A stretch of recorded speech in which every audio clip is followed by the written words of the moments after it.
Welcome to another episode of the Capital Gains Tax Solutions podcast, where we believe most high net worth individuals and those who help them, they struggle with clarifying their capital gains tax deferral options. Not having a clear plan is the enemy, and using a proven tax deferral strategy such as the Deferred Sales Trust is an amazing way for you to exit highly appreciated multi-million-dollar assets, businesses, cryptocurrency, defer the tax, not using a 1031 exchange, so you can create and preserve more wealth or help your clients, friends, and family do the same.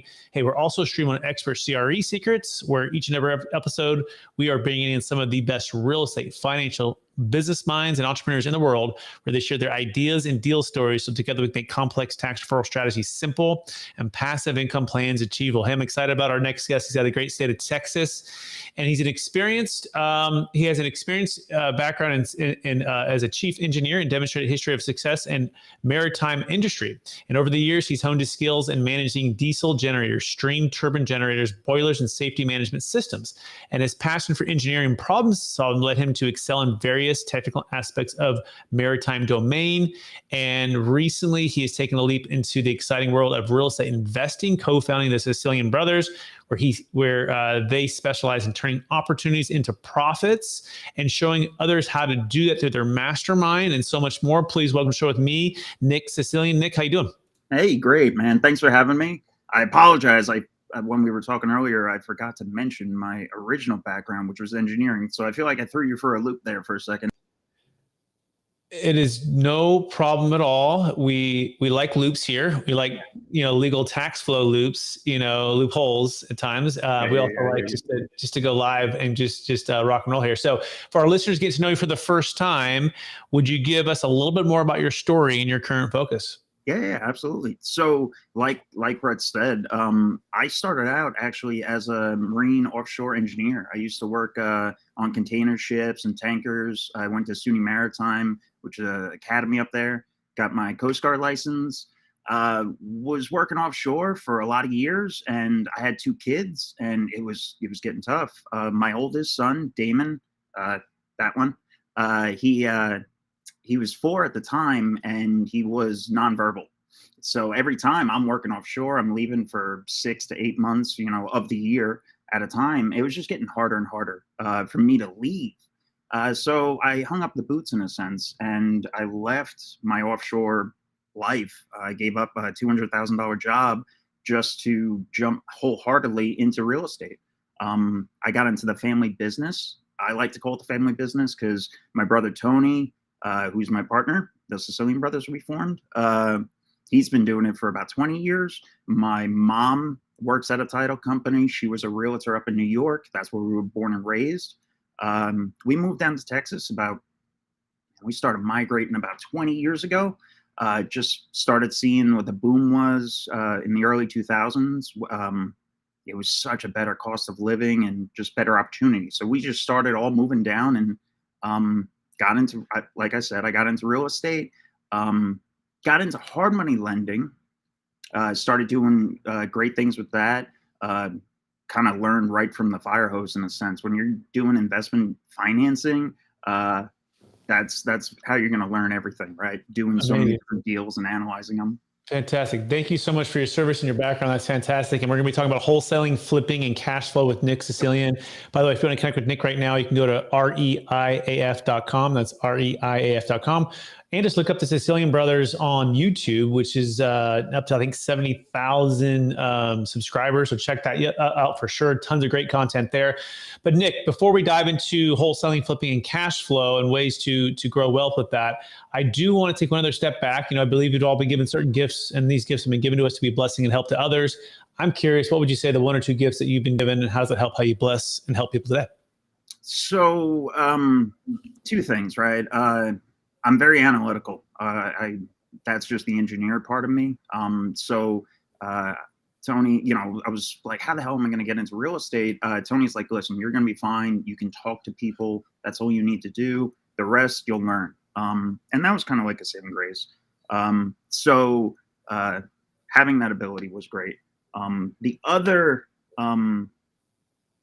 thing I would say superpower would be, it was kind of like a backhanded compliment. I was once told by my Little League coach that I'll be a great coach one day. I was like a short little fat player. So I was always riding the bench, and he's like, man, you're going to be the best coach one day. Because I was very supportive, and that's always been me. I will, there's no secrets to life, right? Everybody can find anything. Anybody can go on YouTube University and find anything out, right? So there's no secrets. It's just allowing and helping people to have that knowledge, where to find it, and just really supporting people. I literally live and die by the abundance principle, and you'd be amazed how far that can take you. Amazing. I love it. Absolutely. We're talking with Nick Sicilian, and it sounds like analytical engineer background and that strength of being able to look at the details, also connect with people and be supportive and coach and share all the secrets, be abundant mindset. With that being said, let's dive right into the topic at hand. Nick, what would you say the number one secret is to wholesaling, flipping, and creating cash flow in real estate? A lot of people overcomplicate things. That's really the secret. Is there is no secret, right? It's an easy formula. You have distressed sellers, and you have to find them, right? So what is your distressed seller, right? So first look at that. Are they going to be people that are getting pre-foreclosed? Were they probate? Did somebody just pass away, right? So find out what your avatar is, and then just start going to search for that avatar. After that, you're just going to have to break down and have hard conversations. That's if you're going direct to seller, right? Again, people always overcomplicate things, and they think that they can't crack this code, right? They get so built up in the fear of the unknown. Listen, we don't know what we don't know. So just move forward. You're going to pay an education one way or another, right? So whether you're paying it in mistakes, or you're paying it in education beforehand, or you're paying it in lost profit from deal over analysis paralysis, right? Excellent. That's a great start. I mean, this is really key here, right? Don't overcomplicate it. Take action on what you do know, right? And understand that it's just about finding distressed sellers wherever they might be at. And if you can find them find them, then and start to take some action. I think that sounds like the key. That's the first secret. Yeah. Don't overcomplicate it. What would you say the next step or secret is to wholesaling, flipping, and cash flow? So taking action is always step one, right? Step two is, and you're going to have to put in some time, right? So I always say, starting out, right, you have the triangle with the three things. It's time, money, and experience, but you can only have two, right? So as you grow, you get more money and experience, but you don't have any time. Well, starting out, you're going to have a lot of time. So put in the legwork. If you're working a 9-to-5 and you're trying to do this as a side hustle, right? Start working phones at night. You're going to have to put in legwork, whether or not it's working phones or driving for dollars or door knocking, right? You're going to have to put in some legwork up front that will later on pay off. Got it. I like how you said that. You can only have two, right? Time, money, and experience, and basically figure out which ones you have. And I imagine if you're wholesaling, flipping, cash flow, figure out which two you have, and then just dive right into that. Is that a fair summary, Nick? Yeah, so you're going to leverage what you have for what you don't have, right? So as me in our business, right, I don't have a lot of time. So I leverage it by other people's time, right? We have VAs, we have a whole staff. I have a whole acquisitions and a dispositions team, right? I'm not there anymore. With that being said, starting out, it was just me and Tony, right? We're working the phones, we're working the emails, we're working everything. So you have to leverage what you do have to get what you don't have. So let's dive into that. I think that's key for a lot of people who are listening, right? A lot of people they have good experience, they have good net worths, they build businesses or real estate, but that they're constantly learning how to grow and scale. So what was the best way that you found to be able to leverage your time and to scale with team members within your organization and those different divisions? You have to sit down and do the I forget the name of the chart, but it's pretty much what you're really good at and what you're what you hate doing. It's the 4 charts. I can't even think about it. I'm going blank now. But anyway, you have to delegate what you're not good at, right? So There's a great book called The Pumpkin Patch, and it's kind of like that theory. You're always investing in what makes you money and what you're good at, right? So what that means, let me step back out. I'm not good with sellers, right? I should never be on the phone doing acquisitions. I came from an engineering background. Why would I want to jump in and start trying to buy houses from distressed sellers? That's not my background. Why would I do that? That's Tony's background. So he does all acquisitions. We're just giving him on the phone. I'm very good with systems and stuff. So I build out the systems because that's what I'm good at, right? Absolutely. So good with systems versus good with sellers. That's a good way to delineate it, right, Nick? You could say, hey, what would you feel you're better at? Just top line. Are you better at systems or better with people, right? That doesn't mean you're not both, but what would you say gives you energy, gives you strength, like that you tend to excel at. And then let's pour into that so you can continue to do that, and let's delegate the rest out. Is that a fair summary, Nick? Yeah, exactly. You really have to focus on what your strengths are, what makes you money, right? And then delegate out the rest, right? Again, if you're not competent at something, don't be focusing time and energy on it, right? Delegate that out and let somebody else take it. Talk about bringing on and attracting, retaining talent, right? And hiring, because I think that all makes sense. Like we get that, right? And we have a small team. We're growing our team, but still we're learning every day how to attract, retain, build systems. Delegate. It's like a constant battle. But what would you say is like the one big thing that helped you to be able to properly do that and retain talent for long periods of time? So thankfully, my background, right? I've been under some salty old chief engineers, right? Like you do something wrong, they're gonna throw a wrench at you. With that being said, I know how not to run a successful engine room in a sense, and a small business is nothing more than an engine room, right? There's a tiers and everybody has their jobs and due diligence. But you really have to make sure that the people that are working for you enjoy working for you.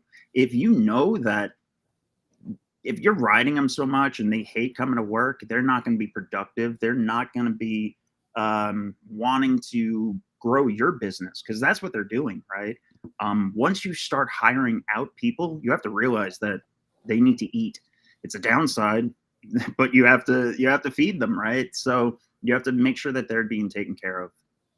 As long as they're not worrying about those things, then they can thrive, right? With that being said, that doesn't mean that you overpay him and everything. It's just make sure that everything is cohesive, right? They're coming to work, they're happy. If they need something, they're getting it. If they're not, if they're having issues, you're gonna sit down and talk to them, right? Find out, oh, they're having problems at home. Oh, well, I'm not a therapist, but we can chat, and maybe I can make their day a little bit better. Yeah. So caring about them, looking out for them, make sure they're getting paid well, and also understanding that it's like an engine room. Again, I guess back to your number one point, keeping it simple, right? It is like an engine room. There's certain things that need to be done in certain ways. Let's train you. Let's delegate those things to you, and then let them run with it. Is that a fair summary? Or any other like little tips about like as an engineer, right? The way that you've done that effectively to make sure it sustains and continues to go. I mean, when you hire somebody, you have to be setting expectations, right? And it comes down to that first meeting. If you typically, me and Tony, if we've ever had to fire people, usually we always come back, it was our fault first, right? We either we shouldn't have hired them, or we didn't do a good enough job of training them or something, right? Like you always have to look inward. So when you're hiring somebody, you have to be setting those expectations, whether or not it's an acquisitions person or anything, right? Hey, I expect you to be doing this, that, the other. I want you to come in Monday at 9 a.m. You're going to work till here. I want you to be doing this many calls. Whatever their job requirements are, you lay it out for them. After that, don't micromanage them, right? Like, let them do that. If they fall outside of those parameters and they stop making, right, their thing, that's when you come back in and you give them a check, and you not write a check, but like give them a prompt, right? You're going to touch them in a sense and say, hey, what's going on? Why aren't you meeting XYZ, right? Always have expectations and hold them accountable to those. But other than that, sit back, right? Don't be overbearing. Got it. I love it. We're talking with Nick Sicilian, REIAF.com. He's got a mastermind. He's going to teach you how to grow your wealth with wholesaling and flipping and cash flow. They've done a ton of deals, hundreds of deals, and they like to coach and help people and share all their secrets on their YouTube channel and in their mastermind. Nick, let's get back into real estate, right? Because I know this you guys probably wondering, what are we talking about, the hiring and stuff? Well, that's about running a business, right? Because guess what? You start wholesaling, you start flipping, you start bringing in cash flow, you start to want to scale. You're going to have to become an entrepreneur, business owner, or just if you want to scale that to any height, you're going to have to be able to delegate. So what else did you want to touch on? I mean, even just talk about your mastermind and how you help people to do this and help to get that support to move forward, to be able to, grow their wealth.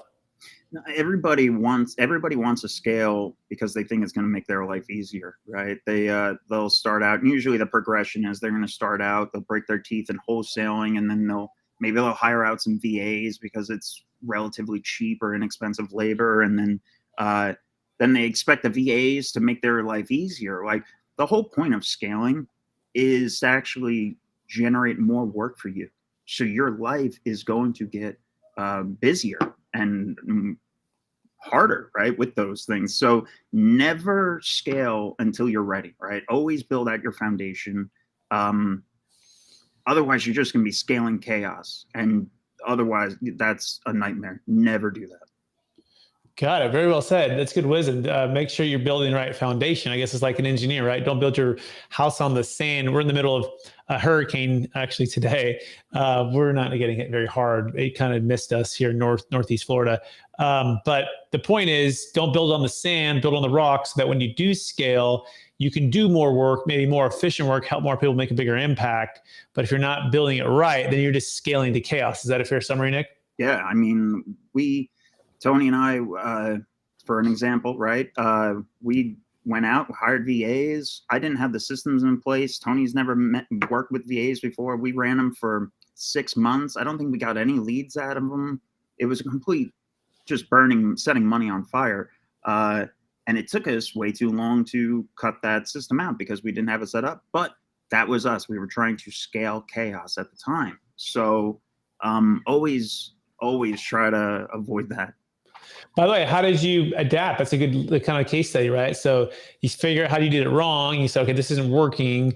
And then how did you rebuild that from the ground up to actually make it work?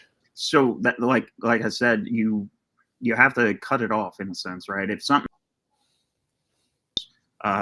from days, I used to say minor changes have big effects. So you're not going to do something as drastic as cut off an entire marketing stream, but adjust and try never have only one source of marketing, right? It's not like we were only doing cold callers. Cold calling was an additional, all right, let's try this, let's try XYZ, and we added that. We usually run a marketing campaign for at least 3 to 6 months before we do any major tweaks, because it's going to have to run just to get through the cycles. But yeah, I would say never expect to go into something and it be the end all save all. Always expect to have to make changes and tweaks and awesome. see how things play out, right? I love it. Absolutely love it, Nick. Thank you so much. Let's shift a little bit here. Let's talk about the biggest challenge of the 1031 exchange, right? You help people with investments, and maybe people are selling crypto, primary homes, businesses, even fix and flips, right? And what would you say the biggest challenge when it comes to the 1031 exchange or capital gains tax when you, your brother, or anyone else that you're working with exit assets? It would be trying to find the likeness, right? So if we were to sell a high end property and then 1031 that over, right? Trying to find a similar asset to put it into, right? That would be our challenge, but overall, they're not that bad. Our market is good enough where we have plenty of deal flow. That's not me. Absolutely. Yeah, we call that the blockbuster way of exiting, right? Like you exit a piece of real estate and you want to be able to go into like a business venture, but it's unlike kind. And so it doesn't allow for that. Even more so than that, the 1031's been even limited more. Let's imagine you're exiting crypto or a business. It doesn't allow for a 1031 exchange. And now it never allowed it for crypto or even public or private stock. 1031's really only ever been for like business and real estate, but now it's only for investment real estate. Mhm. Enter the deferred sales trust. If anyone wants to know how to eliminate the need for the 1031 exchange, exit any asset of any kind and not be stuck in that have to do the like kind. In other words, you can exit, we said a short-term deal, wholesale deal.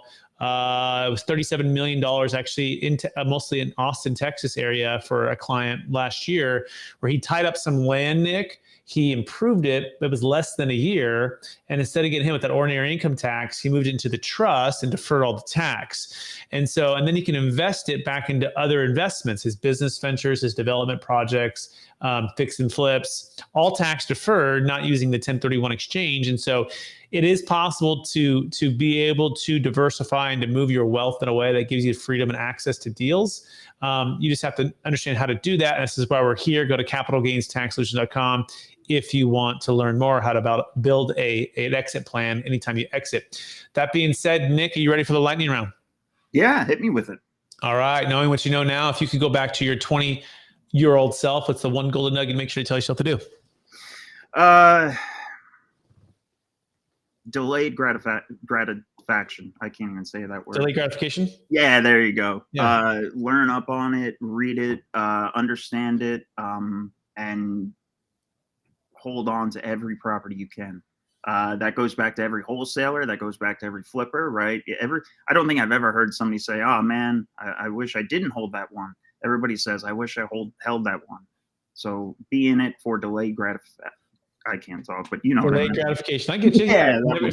If you never sell and you only ever maybe cash out refi and buy that next deal, it's tough to lose as long as you don't over leverage yourself, right? So be aware of the ability to build long-term wealth by holding. It's like collecting all of the pieces on the boardwalk, right? A boardwalk, Park Place, on Monopoly, right? Cool. Question number 2. What's the number one book you've recommended or gifted the most in the past year? It's an odd one actually. It's The Subtle Art of Not Giving a F, right? I say that should be standard reading in high school, just because it has to do with psychology. But that one's a good one. Excellent. Question number 3. What are you most curious about right now? The market, where the hell we're going. It's going to be a fun 2 years. I couldn't agree more. Question number 4. Number one leadership quote or theme that you strive to live by? Burn the boats. That's my entire life model ever since I hung up my engineering boots, in a sense, right? Burn the ships by Cortez. Excellent. Love it. Last question, Nick, after helping all the people you've helped in your mastermind with the YouTube channel, with reiaf.com. What's the number one practice that you use to stay centered in your values and stay encouraged to charge forward to reach higher heights? You always got to come back to centered, right? And so whatever center is for you. For me, that's my family. Okay. So whatever's going on at the end of the day, if I'm closing a big deal, a deal just fell out, I have people calling me, yada, yada, yada, whatever's going on in day-to-day life, you have to have a way to come back to center. For me, it's my family. I come home, I have 2 boys, Damon, Logan, and they bring me back to center. You have to remember why you're doing everything. Otherwise, I mean, we're just in a rat race at the end of the day, and we're all going the same place. So why do we put ourselves in the chaos that we do? Nick, Sicilian, I want to thank you for being on the show. I want to thank you for sharing so much wisdom with us. And I want to encourage you to keep using the gifts you've given as an analytical brain, engineer brain background, also being supportive in coaching others and giving away your secrets in an abundance mentality. For our listeners who want to get in touch with you, would you remind them one last time what's the best place for them to find you? So we're on YouTube, Instagram, Facebook, thesicilianbrothers.com. Our mastermind is reiaf.com. Hit us up, follow along. We love it. Amazing. Thank you so much, Nick. I also want to thank our listeners for listening to another episode of the Capital Gains Tax Solutions Podcast, also showing Expert CRE Secrets Podcast, where we believe most high net worth individuals and those who help them, they struggle with clarifying their capital gains tax deferral options when exiting any asset of any kind. And you want to have a plan. You want to have a team in place because guess what? It's not just about cash flow. It's about tax flow. And that tax flow can be a huge, huge pain, upwards of 25 to 50% of your proceeds or your gain. So you want to be aware of ways to defer that to grow your wealth. So go to capitalgainstaxsolutions.com to learn more. Check out the new book too that just came out. It's on Amazon, hit #1 bestseller. We have people like Kevin Harrington from Shark Tank in the book and other multifamily syndicators, operators, financial advisors. I got a couple chapters too, but it's all about building a capital gains tax exit plan. You can take action right now by getting that on Amazon. That being said, we appreciate everyone watching and listening out there, and we look